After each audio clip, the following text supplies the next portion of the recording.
about. Absolutely. Very interesting. All right, okay, but then, Chichi, what will it be? Even before that stuff changes, what will it be? What will you prefer?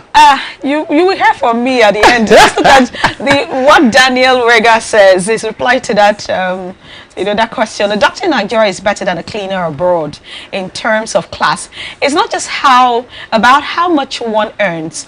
Resume matters, and a practicing doctor stands a better chance of elevating in life than a cleaner. In addition, a qualified doctor positively impacts more in society. So now this statement of this man actually spurred up more conversations, because a lot of persons were replying him, and then he said, Jean Macron says, doctor positively impacts more in the society. That statement shows lack of value to some sectors and people in society. Everyone can impact positively in their own little doings. Doctors won't impact more if they work in a dirty environment. So no job should be dishonored. That's taking it too personal. Because a lot of persons, the statement we looked at from a certain angle, you get, but the way this guy spoke about the doctor thing, like, it's better to be, these guys are more honorable than. But come to think of it, why do you think our parents are saying go and become a doctor and a lawyer? Definitely it's not right now the same. Yeah, definitely. But so let's see what she says. Ifni Ohoile says, the most reasonable thing I have read today. I'm a cleaner, a proud one. And I'm not even outside Nigeria. I also give my workers that honor and sense of worth. Thanks, sir, for this. So that's in reply to. Yes, so you get so you see that exactly. And then it says, you just want to argue doctors impact more than cleaners. So you say you just want to argue doctors impact more than cleaners. He didn't show lack of value to any sector. There are levels to this impact thing, and doctors are on a higher level, period. Now you see everyone is bringing their ideas. That's why it's why you have different levels. That's why you have to go for training to be able to become a doctor. All right, so that's not undermining anyone's contribution. No, obviously. Doctor in Nigeria for some years, then relocated to Canada. King Monye. You did not get that, did you? No, he's saying that I'll be a doctor in Nigeria for some years and then relocate to Canada. So the question now is, what will you go to Canada? So are you getting it? So you go and clean down, but okay. But then you say, Mark Ndukwe says, I beg make una give the link for the cleaning job in Canada or in Germany or in South Korea or in Ukraine or even in US. I will appreciate it a million times. These guys have sold this country with many loans and inflation in rise every day. Even the salary of a doctor is worthless right now. And it's crazy. Wow, that's crazy. That's one thing that we should really look into. You get, even whilst we're saying, oh yes, the work is honorable, we've had doctors wanting to strike for the past how many months, battling all this kind of stuff, and I think our government should do better. All right, we'll go over to the next one, and now the story is just about Tariq Nasheed, an American rapper who right now is making a very crazy claim about the fact that Africans are coming. Now, the fact is, he is actually a black American, an African American, and now he's saying that, okay, the Africans, that's more like Nigerians and the rest of them that are coming from far and near, are coming to take their jobs. So someone, I think says, Tariq, a high school dropout, believes Oluika Olutoye, who led a team of fetal surgeons to remove a sacrocerebral tumor in a 23-week-old fetus, left Lagos to take his job at the Texas Children's Hospital, Olofo, hashtag secure the tribe. Now, he was trying to make, this guy was trying to make a statement like, okay, with the kind of problems that Nigerians and Africans that have been solving in that region currently, you can't be saying this statement that they're coming to take your job. Most of you are the ones that have not really taking the opportunity that was given to you, and these guys come there and they take it. That's And what then it when is. I remember when I saw the issue, what I was talking about was, I feel it's a deep-seated inferiority. That's what I feel. I think we should look into it. Yeah. And they're feeling threatened. If you don't train and, you know, improve yourself, this is where you're going to end, definitely. Where you're going to feel threatened by anyone who comes around. Yeah, for God's sake, that person came into your country to improve it, to save someone's life. So, if the speech being said here was said by white people, it would be racist. Racist hate speech. Kalu Aja says unbelievable. Hashtag secure the tribe.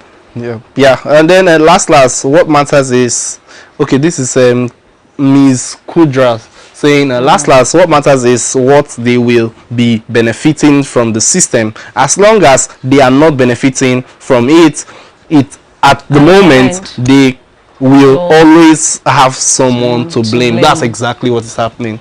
Terrible.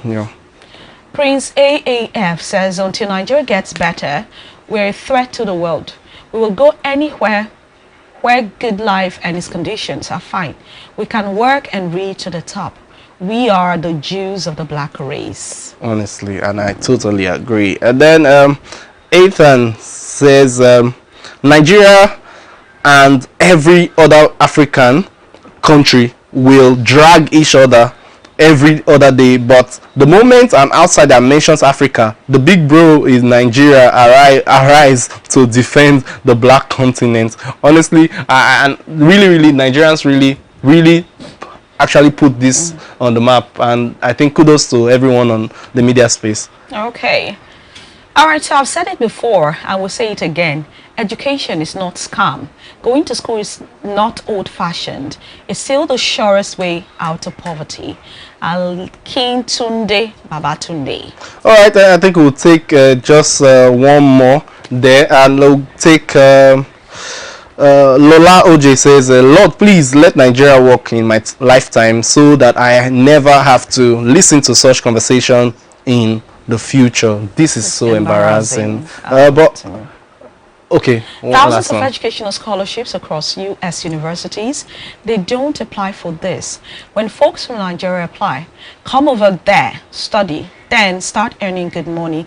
Some people will come on Twitter to cry that they came to take the opportunities in the U.S. Dr. Dikbo Awoji there. And many people, like, he is also a lecturer in, I think, in UK as well, teaches in UK, and he just made the best point.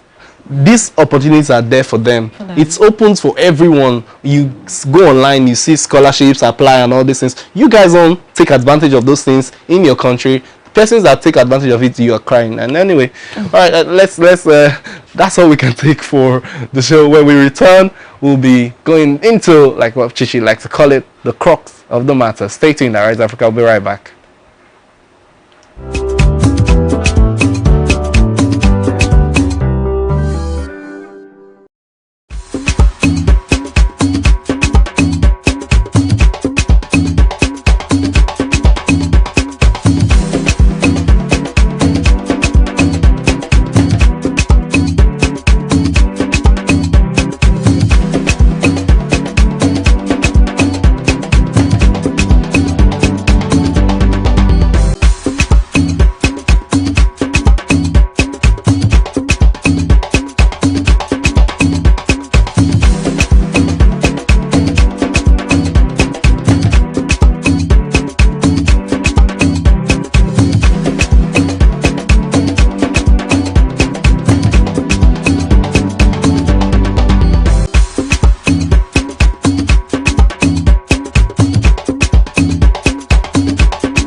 the Belgian imports into Man City have signed a new contract extension with the club.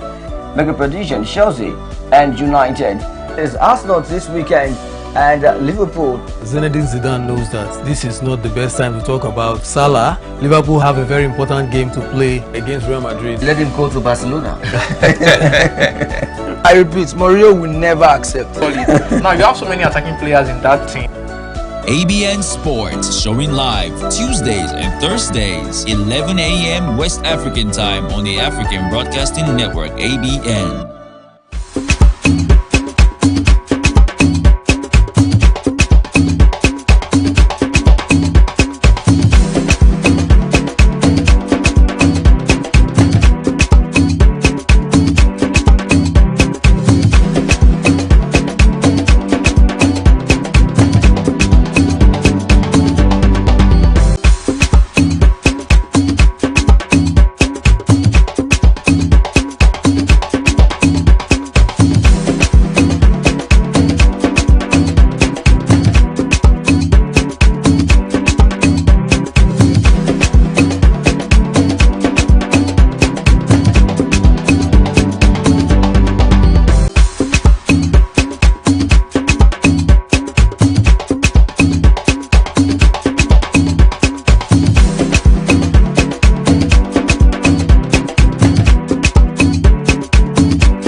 The Belgian imports into Man City have signed a new contract extension with the club. Mega prediction: Chelsea and United. It's Arsenal this weekend and Liverpool. Zinedine Zidane knows that this is not the best time to talk about Salah. Liverpool have a very important game to play against Real Madrid. Let him go to Barcelona. I repeat, Mourinho will never accept. Now you have so many attacking players in that team. ABN Sports, showing live Tuesdays and Thursdays, 11 a.m. West African time on the African Broadcasting Network, ABN.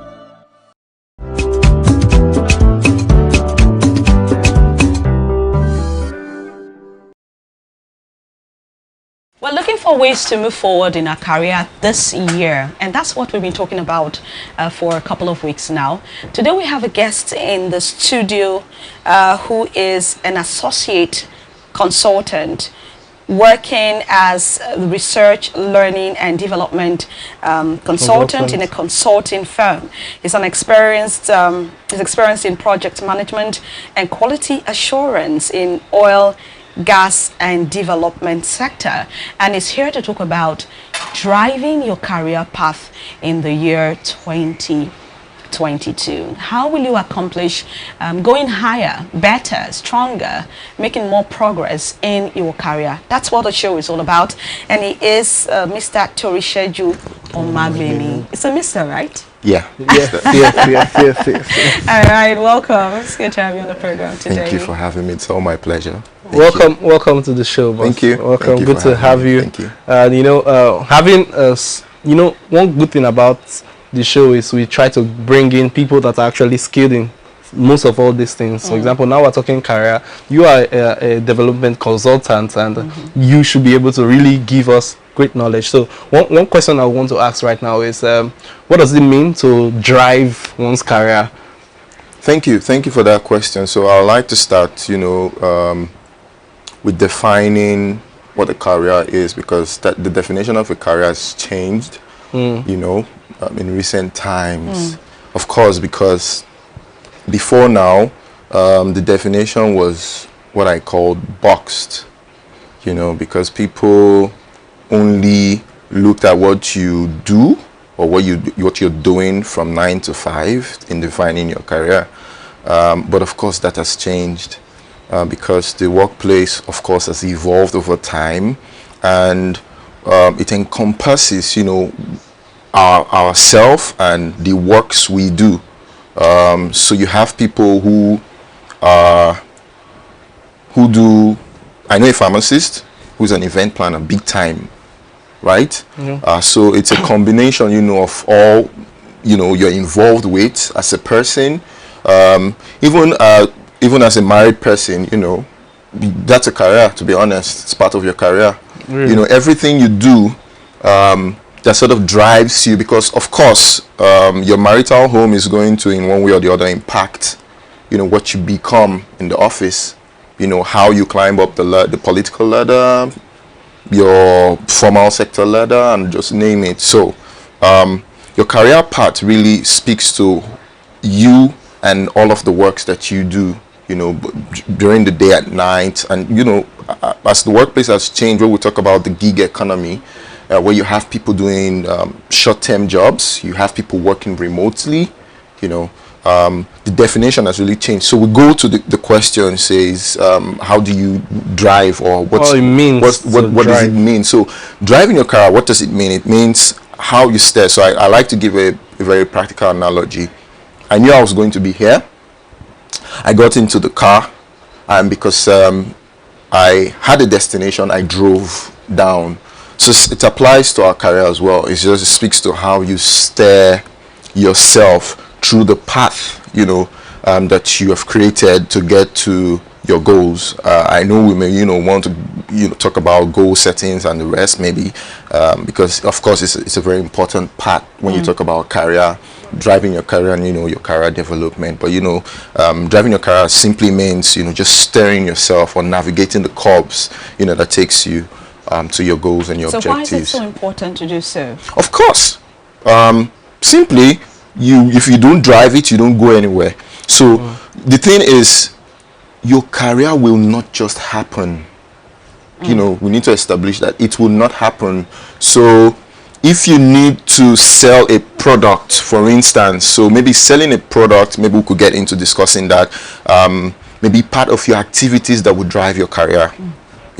So if you need to sell a product, you can't sleep on your bed and sell your product.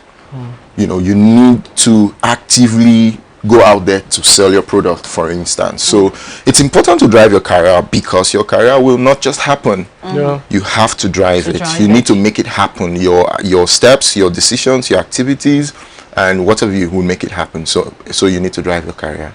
All right. One question I want to ask now is, we know it's important to do so. So why?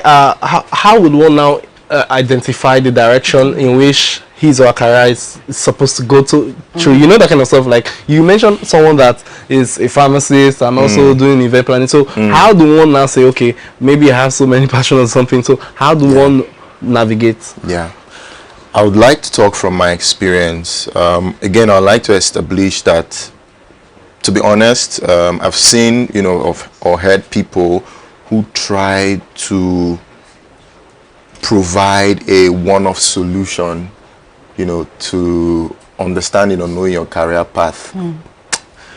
It's unrealistic. I'll tell you why. Because we are in a very dynamic world, constantly changing. The change we're talking about today is not as it were. We're talking about changes that happen in milliseconds. We're talking about global changes, that just stirs the dynamics of everything that we do. A practical example is the pandemic. No one saw this coming. But see how it sort of impacted and started defining how we do things, even as to the tiniest detail of how we eat, how we socialize, right? So because we live in a very fast-paced world, we have to adjust to changes. Hence, you can't really just sit, fine, fantastic. Part of, understanding your career path is, at some point, you decide where you want to be, where you're going to. But of course, something I would like to, if I have the opportunity to discuss, is about being flexible, to the realities around you, to understand at what point do you need to change. I, as an example, I got into writing. So it was some years back. Someone says, you write very well. I never knew. Like, I would never say anything about writing, if I want to talk about things that I can do or myself, never. But working on a project, working with someone different, who is so interested about writing, he picked that, from, and said, "You write very well." So I started developing that skill, and that impacted my career path, right? Okay. So of course, there is no one way or a one size fits all, or it's a one-off thing. You just sit and you decide your career path. Okay. Your career, it's just like trying to get to a destination. You usually wouldn't drive straight. It's not a linear progression. You take curves, you take bends, you get to a point and they say the road is blocked, you look for another way. So the focus is always about getting to where you want to go. Even sometimes we say goal setting. Your goals can change, to be honest. Yes. So when they change, you need to go back to the drawing board and say what has changed. So for instance, if you were to go from Warri to Benin and you bought 1,000 naira fare, say you had done your forecast to know that that's what will take you to your destination, and for a reason someone says, "Man, we're going to Port Harcourt," you need to refuel. It's as simple as that. Yeah. So there's not a one way. You need to be flexible to understanding the times, but of course that doesn't mean you leave the door open. Of course you set your goals, but keep your eyes on the ball to be sensitive and responsive to changes around you. Okay, before you talk about, I'd like to dive into goal setting a little bit more, a little bit deeper. But before you do so, I want to ask this question concerning, you mentioned some factors, like some things to consider when you talk about driving your career path. Would personality be one of them? Okay, that's one of my questions, because I do know that I've had a situation where I sit. There was an area somebody asked me, and the person said, "This will be good for you because you're in this field." And I said, "No, that is not my person. I don't want to do that. This is the area where I feel like I will make more progress." So would that please be for personality? And I like what you said about the end. Yeah. Sometimes you may have to change your plans, and say, okay, for example, I saw something on social media where someone said, she was an actress, but she had to leave acting, and then she went into, is influence, you call it, public speaking and those stuff. And then what she saw was people were asking her, that's two different areas. She said it's the end. The end is to communicate something to people. So would it be only personality, or would personality come into it? And then I'd like you to talk about goal setting. Fantastic question. Thank you. Yes, absolutely. And I'll tell you why. You see, we started by redefining, because it's important for us to redefine actually what our career actually means. The definition has changed from what we step out from 9. What you mean is, it's not your career, it's not just about being a journalist, being a doctor. So that's what so for instance, what you do, you are an on air person, that's what you do from your 9 to 5.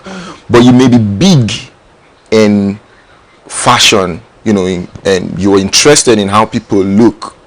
So but you find that trait in what you actually do, even as an on the air person, how you dress, how you come out when you're on your programs, and you just look different. So that's your personality.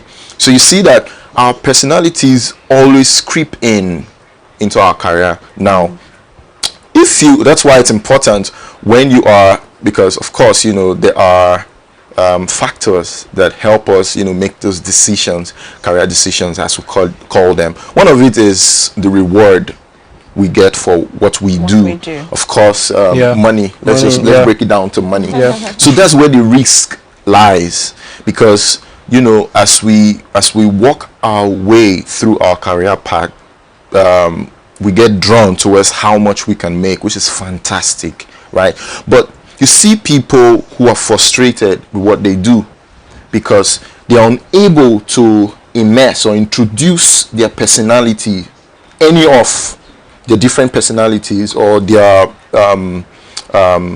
values, and name it, into what they don't find a place for it, and soon they become frustrated. Soon they become unproductive, even though the pay is coming in, you know.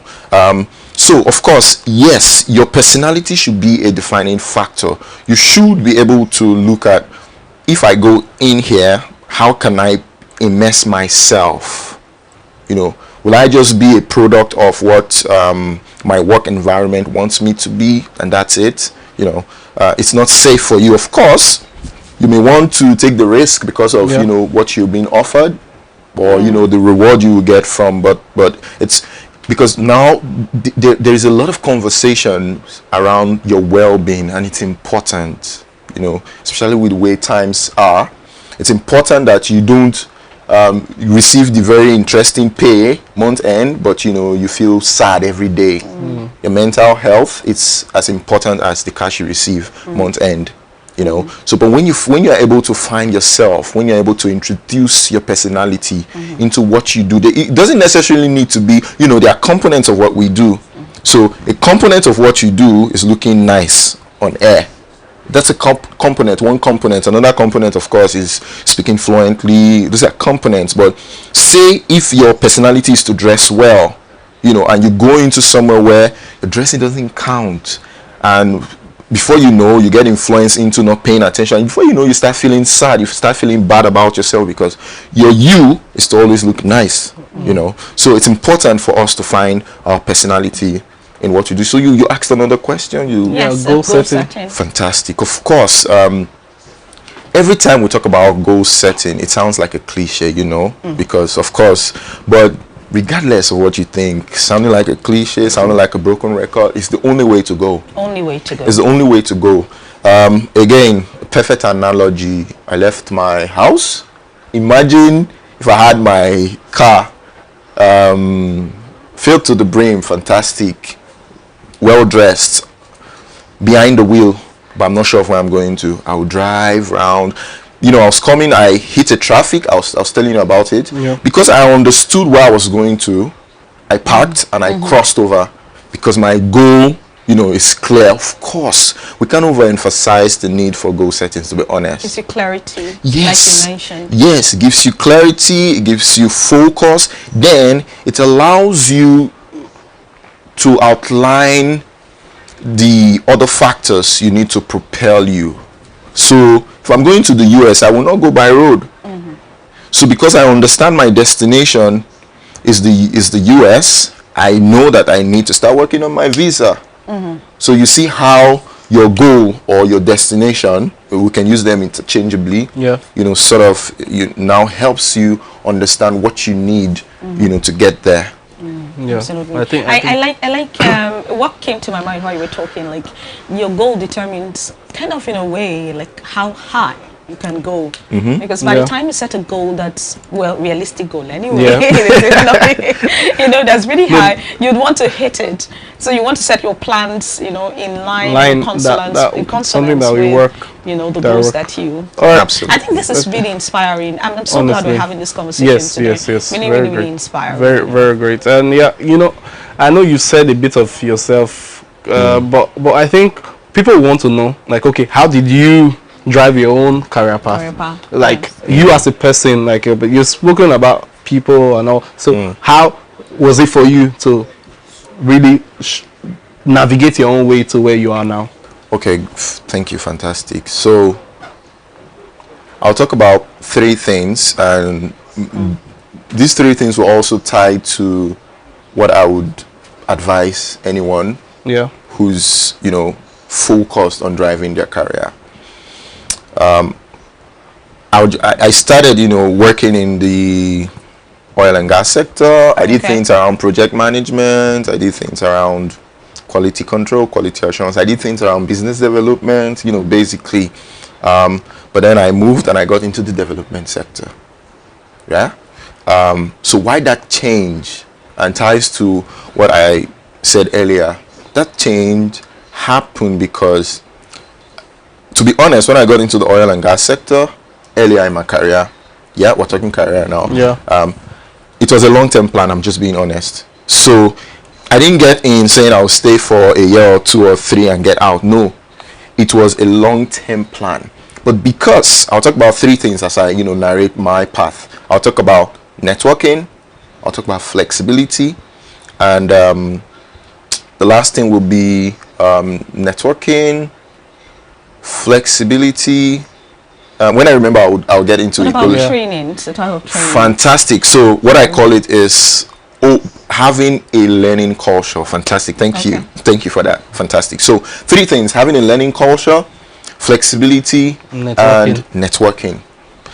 So let's start from having a learning culture. So it's different from, we have formal, we engage ourselves in formal development. So formal development is can I use pidgin? Yeah. Fantastic. Formal development is so in the rain now.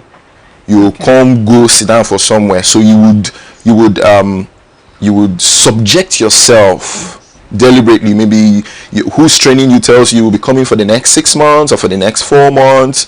You sit from 10 to 12, whatever. So you see it's planned, it's formal, and you start to learn that skill. Or you say, someone speaks to you about project managers are being paid big time right now, and you say, okay, I want to take a diploma course in project management, or you go do your PMP. Yeah. Fantastic, very formal, right? But that's not what I'm talking about.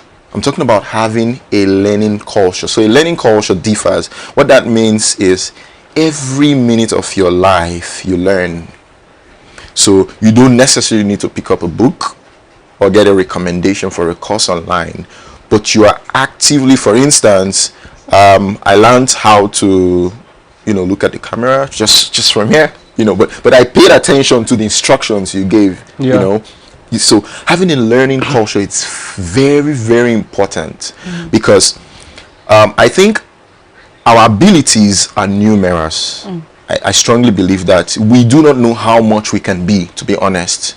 Okay. Yeah, so the only way we can explore ourselves is when we open up ourselves to constant learning, continuous learning, some people call it. Right? So, but you need to have a learning culture. You need to learn through everything. Good, bad, not so good, not so bad. You're learning, you're constantly improving. You're just by asking questions. For worry, when they ask you something where you don't know, you say, I know. Instead of doing that, say, I don't. Can you tell me about that? That's how you learn. That's a learning culture, right? So the next thing is about, so I had that as a value, right? So I was learning when I was in, of course, the oil and gas sector. So because I had a learning culture, I have a learning culture, I was able to, over time, notice that I needed to make a switch. Okay. Yeah? So I started working towards that switch and made that switch, right? Of course, I knew I had to quickly develop some skills, going into the development sector that I wanted to go into, and I did that. Of course, the next thing is about being flexible.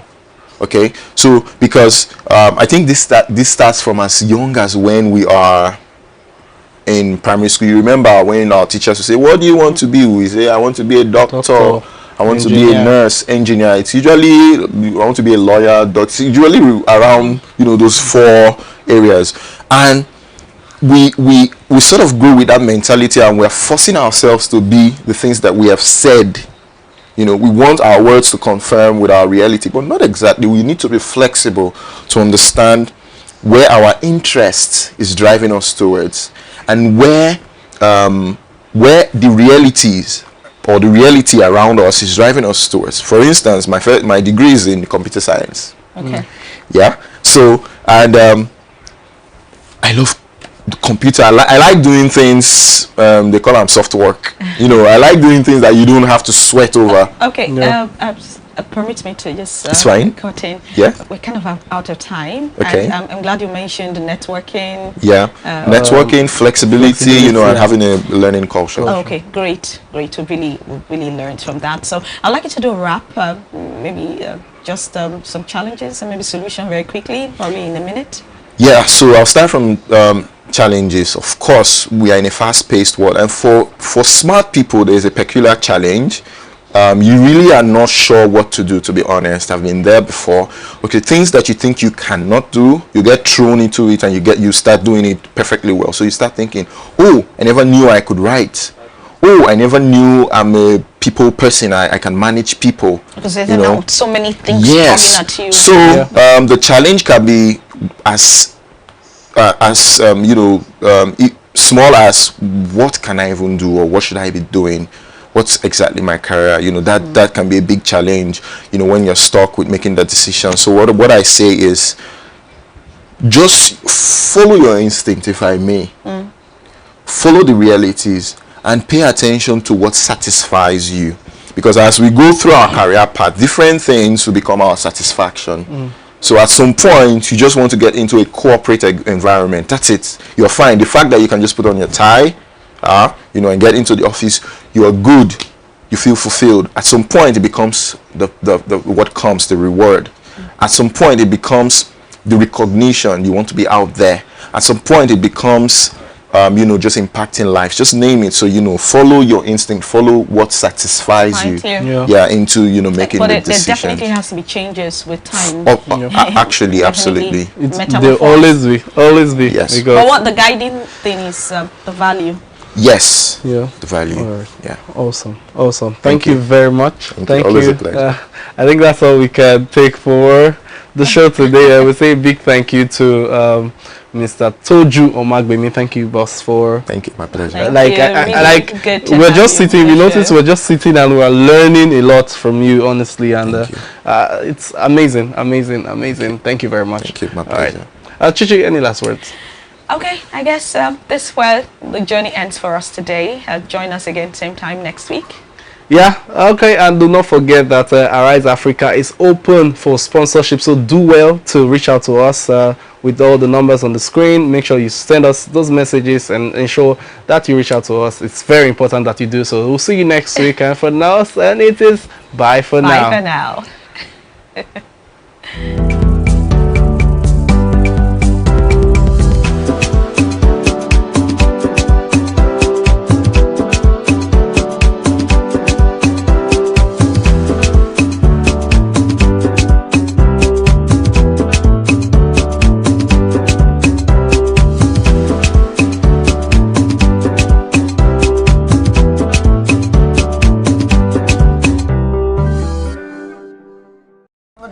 The Belgian imports into Man City have signed a new contract extension with the club. Making prediction, Chelsea